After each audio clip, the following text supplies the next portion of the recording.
যদিও এই গতকালকের যে ঘটনাটা এটা কিন্তু স্বরাষ্ট্রের তো ঘটনা নয়, এই ঘটনাটা হলো শিক্ষা মন্ত্রণালয়ের।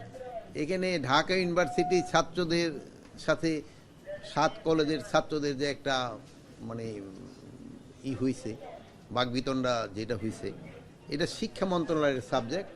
বাট যেহেতু ল অ্যান্ড অর্ডার সিচুয়েশন চলে আসলে আমরা কিন্তু স্বরাষ্ট্র মন্ত্রণালয় ইনভলভ হয়ে যাই। তো বাট একটা ছোটোখাটো একটা ঘটনা নিয়েই কিন্তু এই ঘটনাটা সূত্রপাত। তা আমার মনে হয় এটা আলোচনার মাধ্যমে এটা সমস্যাটা সমাধান হয়ে যেতে পারে। আর এই ক্ষেত্রে সবারই আমাদের একটু ধৈর্য ধরতে হবে, এবং যদি আমরা অধৈর্য হয়ে যাই তো কিন্তু কোনো কিছুরই কিন্তু সমস্যার সমাধান হবে না। সবাই একটু ধৈর্যের সাথে আমাদের এইগুলি মোকাবেলা করতে হবে। এই ক্ষেত্রে আমরা আইনশৃঙ্খলা বাহিনীরও বলছি, আমরা আপনাদেরও আইনশৃঙ্খলা বাহিনীকে বলছি তারা ধৈর্যের ধারে সাথে জিনিসটা মোকাবেলা করার জন্য। এবং আমাদের ছাত্র ভাইদেরও আমরা অনুরোধ করব প্রত্যেকটা জিনিস একটু ধৈর্যের সাথে এবং আলোচনার মাধ্যমে যেন সমস্যাটা সমাধান হয়, ওই দিকে যেতে হবে।